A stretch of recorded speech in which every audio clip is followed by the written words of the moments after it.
కావాలి వ్యవసాయం మన భవిష్యత్తు కోసం. నేను మీ ఆదర్శ రైతుని, మీకు అందుబాటులో ఉండే రైతుని. మీరు ఫస్ట్ టైం కనుక మన ఛానల్ని చూస్తున్నట్లయితే ఛానల్ సబ్స్క్రైబ్ చేసుకోండి.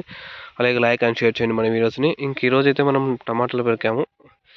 87వ రోజు అయితే, ఇప్పటికి ఇదైతే 3వ కోత. ఈరోజు మన కాయలు పెరికేలకు మార్నింగ్ 7 నుంచి సాయంత్రం 4 గంటలు అయితే అయింది కాయలు పెరికేసేలకు.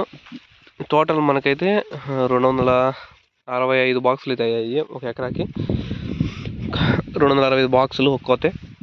చిన్న బాక్సులు అంటే 550 బాక్సులు అయింది ఇంచుమించుగా. ఇవి మన పెద్ద బాక్సులు కాబట్టి 265 మన మానపల్లికే వేస్తాము.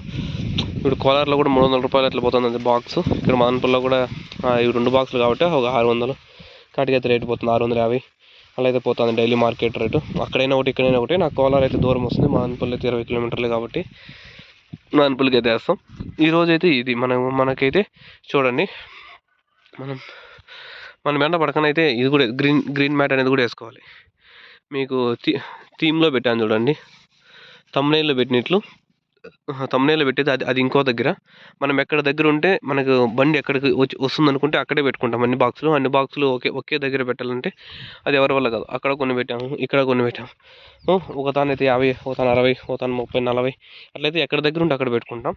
మనమైతే ఇంకైతే ఏం చేయాలంటే ఇప్పటికైతే 3 కోతలు అయిపోయినాయి. ఇప్పటికే మనం సుమారుగా ఎన్ని బాక్సులు పెరికేసాం? 500 బాక్సులకి అయితే పెరికేసాం.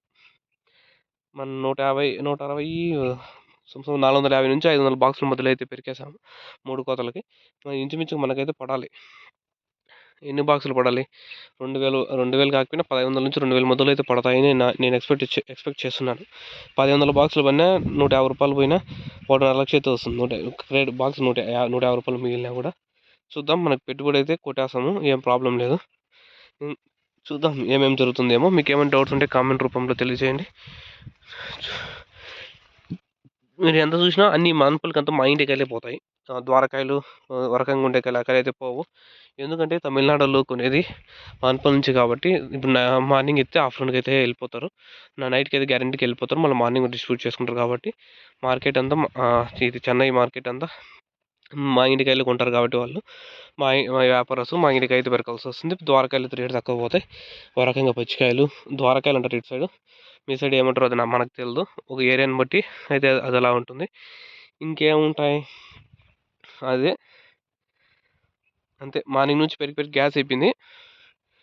కాయలు మోసి బాక్సులు అన్ని 260 బాక్సులు మోయాలంటే కష్టము. అయితే ఇద్దరం అయితే మోసాము, నేను మా డాడీ అయితే మోసాము. ఇది ఈ రోజుటికి.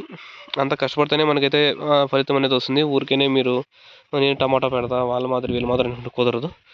మీరు నేల చెట్లు అయినా సరే, ఇప్పుడు కట్లు కట్టాం కాబట్టి బాగా వస్తుంది పంట. కింద పెట్టే చెట్లు అయినా సరే పెరుకునేదానికి చాలా ఇబ్బంది. కింద ఉండే చెట్లకు, పైన చెట్లకి అయితే మనం ఫాస్ట్గా అయితే వెళ్ళిపోతాం. ఇది ఈ రోజుటికి. మీకు ఏమైనా డౌట్స్ ఉంటే కామెంట్ రూపంలో తెలియజేయండి. నేను మీ ఆదర్శ రైతుని, మీకు అందుబాటులో ఉండే రైతుని. ఇంకా ప్రతిరోజు డైలీ అనేది అప్డేట్ అనేది వస్తుంది. ఇంకో తోట దగ్గరికి అయితే పోలేదు. మార్నింగ్ నుంచి ఈ పని సరిపోయింది. మార్నింగ్ మంచు పడుతుంది కదా, మంచికి టమాటా బాక్సులు చెట్లలోకి వేసుకొని ఇవన్నీ చేసి కాయలు మోసి అంత అయితే గ్యాస్ అయిపోయింది. ఇంక మేబీ అక్కడ పోయేకైతే ట్రై చేస్తాను.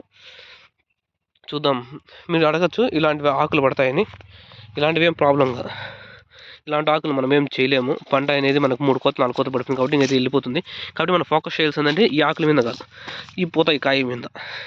ఈ కాయల మీద అయితే మనం ఫోకస్ చేయాలి. ఎందుకంటే ఇది ఇగురు, దీనికైతే ఏం రోగం లేదు. చూడు, మీరు ఫోకస్ చేయాల్సింది కోతలు పడతా అంటే కొత్త ఇగురు మీద కొత్త దాని మీద ఫోకస్ చేయాలి. ఈ పాత ఆకులు దీని మీద అయితే ఫోకస్ అనేది నిలిపేయాలి. దీని నుంచి దానికి రాకుండా మనం కాపాడుకుంటే చాలు. అర్థమవుతుందా? మీ ఇంట్లో కూడా అంతే. పెద్దోళ్ళకి ఎక్కువ ప్రాబ్లమ్స్ ఉంటాయి.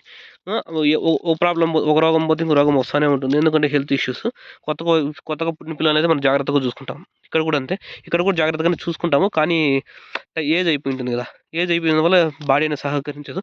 ఇక్కడైతే మన కాయలు అయితే సహకరిస్తుంది. నేను అది ఎగ్జాంపుల్ చెప్తున్నాను అంతే, మీరు అట్లానే అనుకోదండి. రియల్గా ఇది దీని మీద ఫోకస్ చేయాలి. దీనికైతే మనం స్ప్రేయింగ్ చేసుకోవాలి. ఏదో ఒకటి చేసుకొని మనమైతే పూత పిండిని అయితే కాపాడుకోవాలి. చూద్దాం ఇంకేముంది. అది ఇక్కడ కూడా చూడండి, పూత వస్తుంది మన దానికి పైన. ఈ పూతను కాపాడుకుంటే చాలు. పూతను కాపాడుకుంటే ఏమవుతుందంటే పూత అంతా కాయ అయిపోతుంది. ఇక్కడ చూడండి మనకి కాయ అనేది దీంట్లో కూడా రెండు పూతలు అయితే ఉంది. 2 పూలు అయితే ఈ పూత అయితే రాలిపోయింది. దీనికి వదిలేసి 4 పూతలు అయితే నిలిచింది. ఒక పూత అనేది మామూలుగా రాలిపోతుంది, దానికైతే వదిలేసేయండి. కాయ సైజ్ అయినా ఒకసారి రాలిపోవచ్చు. మన చేతికి వచ్చింది మాత్రమే డబ్బులు. నువ్వు ఎంత కష్టపడి ఎంత చేసినా మనం అమ్ముకుంటేనే డబ్బులు అయితే వస్తుంది. ఇది ఈ రోజుకి. ఈ సంవత్సరం మీకు నచ్చితే మన channel like share and subscribe చేసుకోండి. నేను మీ ఆదర్శ రైతుని, మీకు అందుబాటులో రైతుని. Thank you all. ఇంకైతే ఇంకో వీడియోతో అయితే మళ్ళీ మీ ముందుకు రేపైతే వస్తాను. టమాటా రేట్లు ఎంత వినే రేపైతే మనమైతే చెట్లు 100% డ్రిప్ వదులుతాము. చూద్దాం ఏం జరుగుతుంది ఏమనేది. Take care, bye.